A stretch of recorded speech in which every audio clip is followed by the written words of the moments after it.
जाने अनजाने में हम कुछ ऐसी गलतियां कर देते हैं जिसका पछतावा हमें फिर बाद में होता है, और जब हमें उस गलती का पता चलता है तो बहुत देर हो जाती है।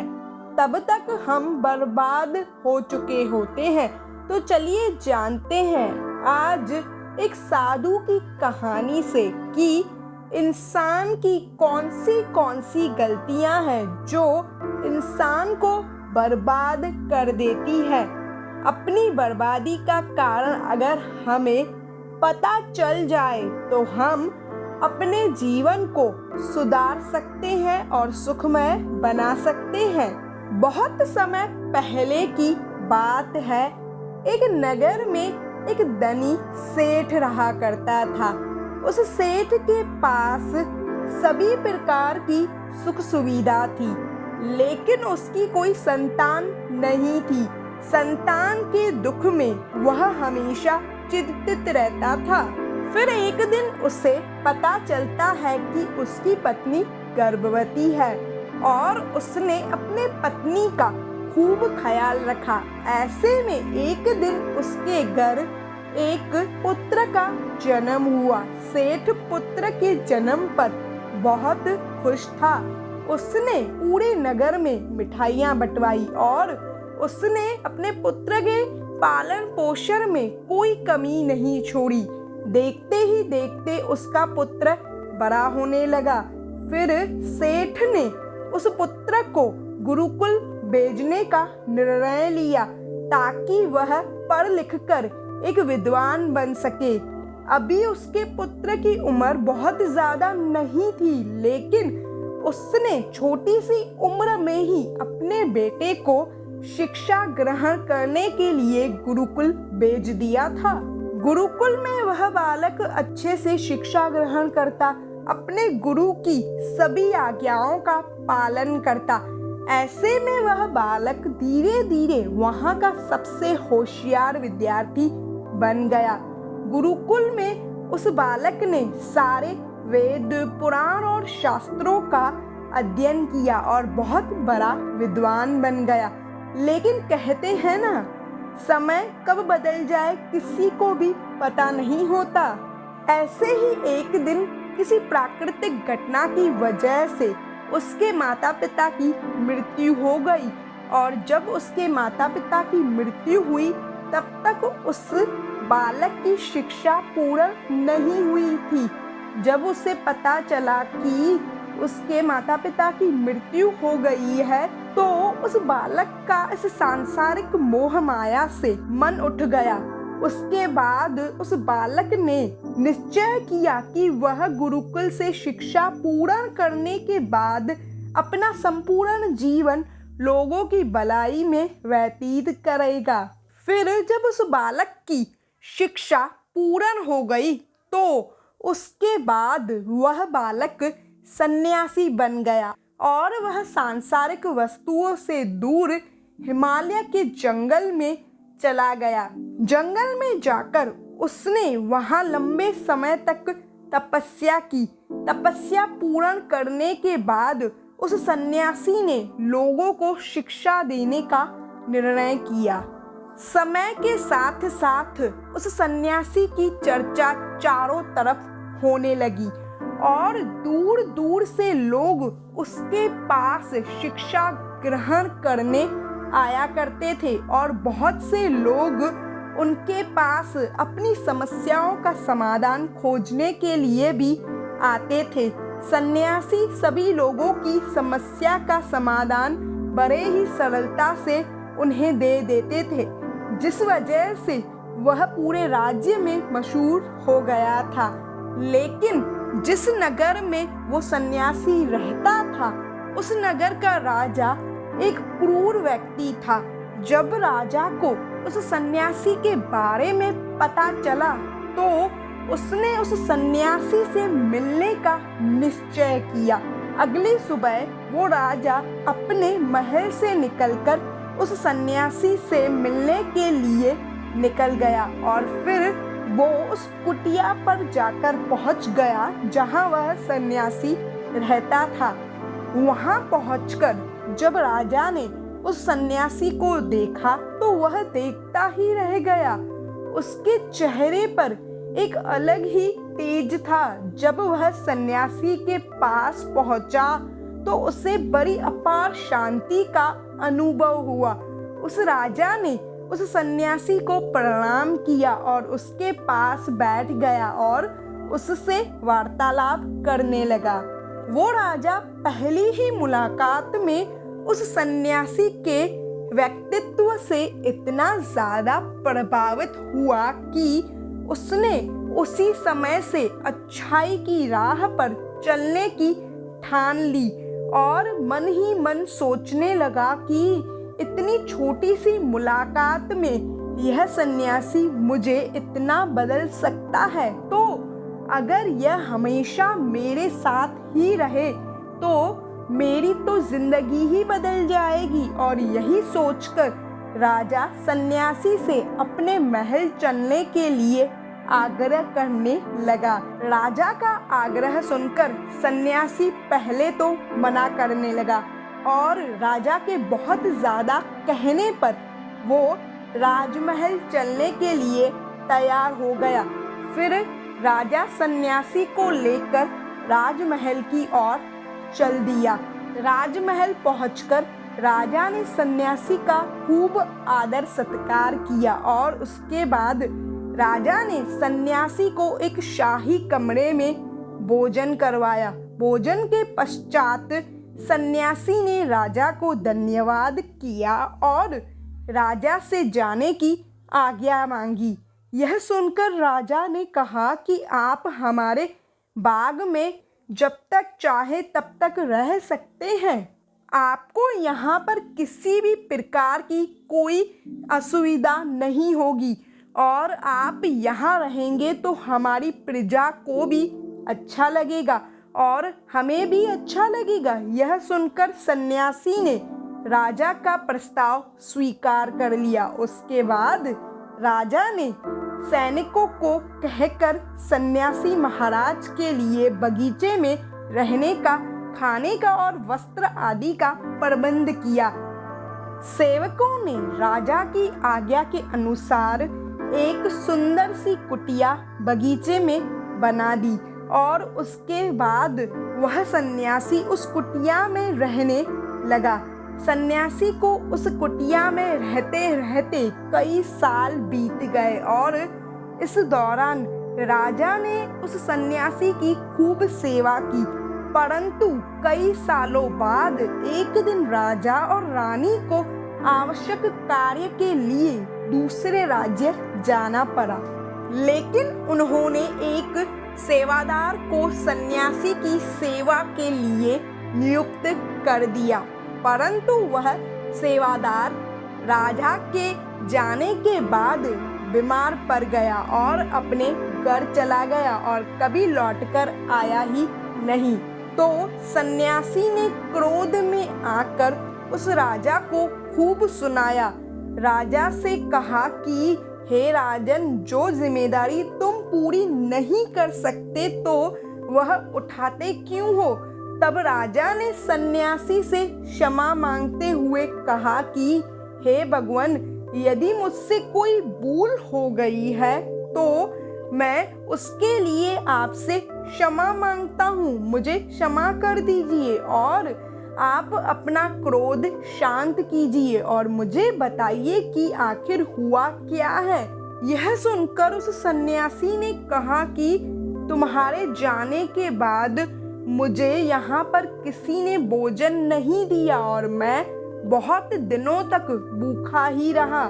मुझे यहाँ पर आकर किसी ने यह तक नहीं पूछा कि मैं किस हालत में हूँ। यह सुनकर राजा ने सन्यासी से क्षमा मांगी और कहा कि हे भगवान, आज के बाद मैं ऐसी कोई भी गलती नहीं करूँगा। फिर उसके बाद मामला शांत हो गया। जब राजा और सन्यासी के बीच वार्तालाप हो रही थी तो रानी भी वह सब वार्तालाप चुपचाप खड़े सुन रही थी और सब कुछ देख रही थी। उसके बाद राजा ने उस सन्यासी को कोई भी शिकायत का मौका नहीं दिया और उसकी खूब सेवा की। परंतु कुछ दिनों के लिए राजा को फिर कुछ आवश्यक कार्य से अपने महल से बाहर जाना पड़ा। लेकिन इस बार राजा ने राज्य से बाहर जाने से पहले अपनी रानी को कहा कि जब तक मैं नहीं आऊं तब तक आप स्वयं सन्यासी की देखभाल करेंगी। यह सुनकर रानी ने कहा कि जी महाराज, आप निश्चित होकर जाइए, मैं सन्यासी महाराज की अच्छे से देखभाल करूंगी। उसके बाद रानी हर दिन भोजन बनाकर सन्यासी महाराज को भेज देती थी। लेकिन एक दिन रानी नहाने के लिए चली गई और सन्यासी को भोजन देना भूल गई। सन्यासी काफी देर तक भोजन का इंतजार करता रहा, लेकिन जब भोजन नहीं आया तब सन्यासी सोच में पड़ गया कि आज खाना क्यों नहीं आया। उसके बाद सन्यासी ने सोचा कि वह खुद महल में जाकर देखेगा कि आखिर अब तक खाना क्यों नहीं भेजा गया, और फिर वह महल पहुंच गया। जब वह महल के अंदर पहुंचा तो वहां उसकी नजर रानी पर पड़ी।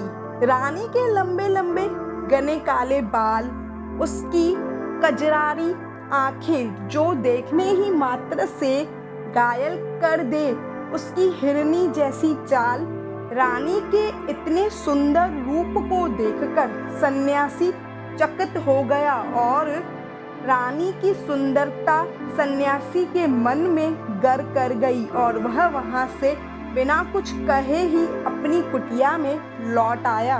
सन्यासी रानी के रूप की सुंदरता को भूल ना सका और वह खाना पीना छोड़कर अपनी कुटिया में पड़ा रहा।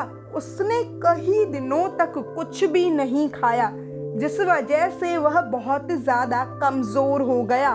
फिर कुछ समय बाद राजा वापस लौटा और जब उसे पता चला कि सन्यासी की हालत खराब है तो वह सीधे सन्यासी के पास पहुंच गया और बोला कि हे भगवान, क्या बात है, आपको क्या हो गया है और आप इतने ज्यादा कमजोर कैसे हो गए हो, क्या चिंता है और आप किस गहरी सोच में डूबे हो, क्या मुझसे कोई भूल हो गई है। तब सन्यासी ने कहा कि नहीं राजन, आपसे कोई भूल नहीं हुई है। यह सुनकर राजा ने कहा तो फिर क्या बात है, आप मुझे बताइए कि मैं आपकी परेशानी जरूर दूर करूंगा। यह सुनकर सन्यासी ने राजा से कहा कि हे राजन, मैं आपकी रानी की अद्भुत सुंदरता को देखकर उसकी सुंदरता का दीवाना हो चुका हूँ और अब मैं रानी के बिना जिंदा भी नहीं रह सकता। यह सुनकर राजा हैरान हो गया और कुछ देर सोचने के बाद राजा ने उस सन्यासी से कहा, मैं आपको रानी दे दूंगा। यह सुनकर सन्यासी बहुत प्रसन्न हुआ। फिर राजा सन्यासी को लेकर महल चले गए और जब राजा और सन्यासी महल पहुंचे तो उस दिन रानी ने अपने सबसे सुंदर वस्त्र और गहने पहने हुए थे। फिर राजा रानी के पास पहुंचा और राजा ने रानी से कहा कि हमें सन्यासी की मदद करनी चाहिए, यह बहुत कमज़ोर हो गए हैं और मैं नहीं चाहता कि किसी ज्ञानी पुरुष की हत्या का कलंक मेरे सर पर लगे। उसके बाद राजा ने रानी से पूछा कि क्या आप यह पाप अपने सर पर लेना चाहती हैं? राजा की यह बात सुनकर रानी ने राजा से पूछा कि आखिर इन सन्यासी के इस दुख का कारण क्या है? तो राजा ने रानी से कहा कि सन्यासी आपकी अद्भुत सुंदरता के दीवाने हो गए हैं। राजा की यह बात सुनकर रानी ने कहा कि राजन, आप चिंता मत करिए, अब आप सब कुछ मेरे ऊपर छोड़ दीजिए। मुझे पता है कि मुझे अब क्या करना है। उससे आपके ऊपर ना तो सन्यासी की हत्या का पाप लगेगा और ना ही इससे मेरे पवित्र धर्म का नाश होगा। रानी की यह बात सुनकर राजा ने रानी को सन्यासी को सौंप दिया। उसके बाद सन्यासी रानी को लेकर कुटिया पर पहुंचा। जब रानी सन्यासी की कुटिया पर पहुंची तो उसने सन्यासी से कहा कि हमें रहने के लिए घर चाहिए, हम इस झोपड़ी में नहीं रहेंगे। यह सुनकर सन्यासी राजा के पास गया और राजा से जाकर बोला कि राजन, हमें रहने के लिए घर चाहिए। सन्यासी की बात सुनकर राजा ने उनके लिए घर का प्रबंध कर दिया। फिर सन्यासी रानी को लेकर घर पहुंचा। जब रानी सन्यासी के साथ उस घर पर पहुंची तो रानी ने सन्यासी से कहा कि यह घर तो बहुत गंदा है और उसकी हालत बहुत खराब है, मैं इस घर में नहीं रह सकती। यह सुनकर सन्यासी फिर राजा के पास गया और राजा के पास जाकर बोला कि हे राजन, जो घर आपने हमें दिया है उस घर की हालत बहुत खराब है। सन्यासी की बात सुनकर राजा ने उस घर की हालत ठीक करवा दी। उसके बाद फिर रानी घर के अंदर गई और नहा धोकर बिस्तर पर बैठी। फिर सन्यासी भी बिस्तर पर बैठ गया। फिर उसके बाद रानी ने सन्यासी से कहा कि आपको पता है कि आप कौन हैं और आप क्या बन गए हैं? आप एक महान सन्यासी थे जिनके लिए राजा स्वयं सारी ज़रूरतों की वस्तुएं उपलब्ध कराते थे, जिसके पास लोग दूर दूर से ज्ञान ग्रहण करने के लिए आते थे, जो लोगों को सत्य की राह दिखाते थे, जो लोगों की समस्याओं का समाधान करते थे, जिसको सभी लोग एक गुरु मानते थे, जिनकी सब भगवान के रूप में पूजा किया करते थे। और आज आप वासना के कारण मेरे गुलाम हो गए हैं।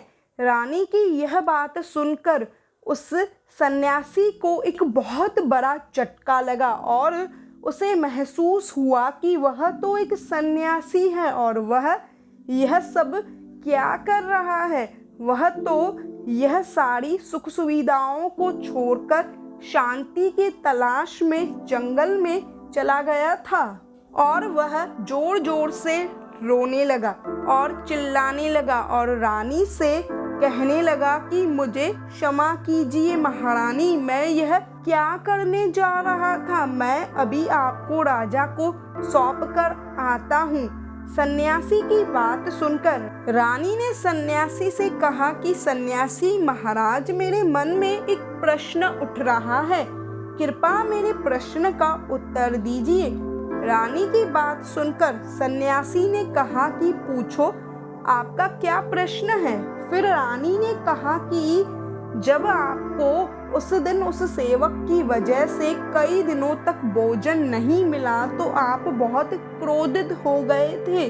तब मैंने आपका यह रूप पहली बार देखा था और तभी से मैं आपके व्यवहार में परिवर्तन महसूस कर रही हूँ। ऐसा क्यों महाराज, आखिर आपको इतना क्रोध क्यों आया। रानी की बात सुनकर सन्यासी ने रानी को समझाते हुए कहा कि जब मैं जंगल में रहता था तो मुझे समय पर भोजन भी नहीं मिलता था, लेकिन जब मैं महल में आया तो महल में आने के बाद मुझे सारी सुख सुविधा मिली और फिर मेरे अंदर उसके प्रति लगाव उत्पन्न हो गया और फिर मेरे अंदर उसे पाने का लालच उत्पन्न हो गया और जब मुझे वह नहीं मिला तो मेरे अंदर क्रोध उत्पन्न हो गया। फिर सन्यासी ने कहा कि महारानी, सच तो यह है कि अगर इच्छा पूरी नहीं हो तो क्रोध उत्पन्न होता है और अगर इच्छा पूरी हो जाए तो लालच आ जाता है। फिर सन्यासी ने रानी से कहा कि इच्छा की पूर्ति ही मुझे वासना के द्वार तक लेकर आई है और मैं आपके प्रति आकर्षित हो गया। इसके बाद वो सन्यासी रानी को लेकर राजा के पास पहुंच गया और बोला कि राजन, मुझे क्षमा कर दीजिए, मुझे अपनी गलती का एहसास हो गया है, मुझे यह सब नहीं चाहिए। मैं अपनी इच्छा के वशभूत होकर यह गलत कार्य करने जा रहा था और अपने जीवन को बर्बाद कर रहा था, लेकिन अब मुझे सब कुछ समझ आ गया है। उसके बाद उस सन्यासी ने कहा कि हे राजन, मनुष्य की बर्बादी का कारण उसकी 4 आदतें होती हैं और दुनिया के हर एक व्यक्ति के अंदर यह 4 अवगुण होते हैं, लेकिन जो व्यक्ति इन पर नियंत्रण पा लेता है वह दुख और परेशानियों से बच जाता है। वहीं जो व्यक्ति इन 4 आदतों पर नियंत्रण नहीं कर पाता है वो बर्बाद होने के कगार पर पहुंच जाता है।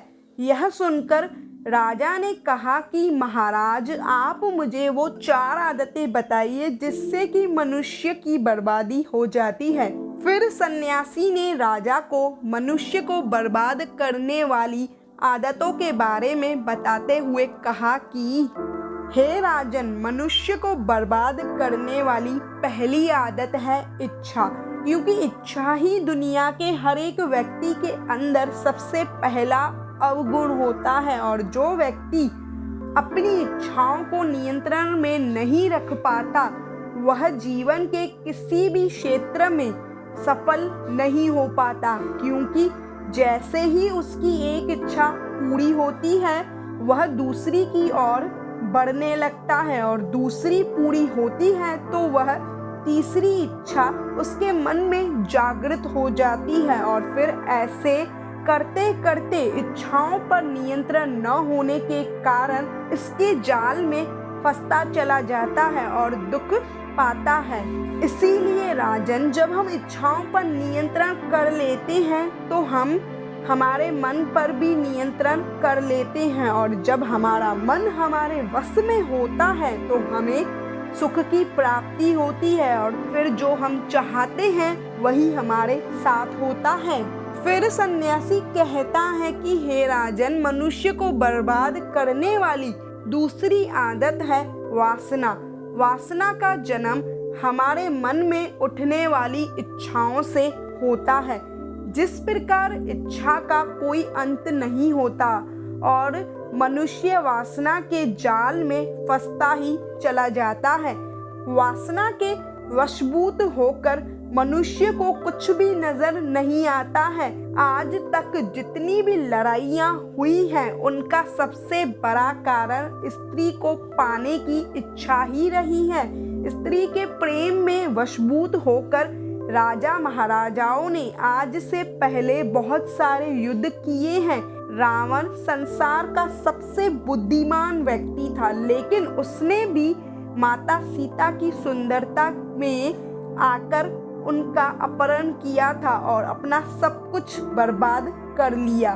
उसकी मृत्यु का कारण एक स्त्री ही बनी थी। कई राजा महाराजा तो युद्ध में इसीलिए हार गए क्योंकि वो लोग स्त्रियों से रासलीला रचने में ही रह गए। ईश्वर ने तो स्त्री की उत्पत्ति इस संसार को बढ़ाने के लिए की है, लेकिन आजकल लोगों ने इसे अपनी वासना का शिकार बना दिया है, अपने मनोरंजन का साधन समझने लगे हैं और जब उन्हें अपना यह मनोरंजन नहीं मिलता तो वह पागल हो जाते हैं और न जाने क्या क्या कर बैठते हैं। इसीलिए राजन, जितना हो सके उतना वासना से दूर रहना चाहिए। फिर सन्यासी कहता है कि हे राजन, मनुष्य को बर्बाद करने वाली तीसरी आदत है क्रोध, क्योंकि जब मनुष्य की वासना की पूर्ति नहीं होती है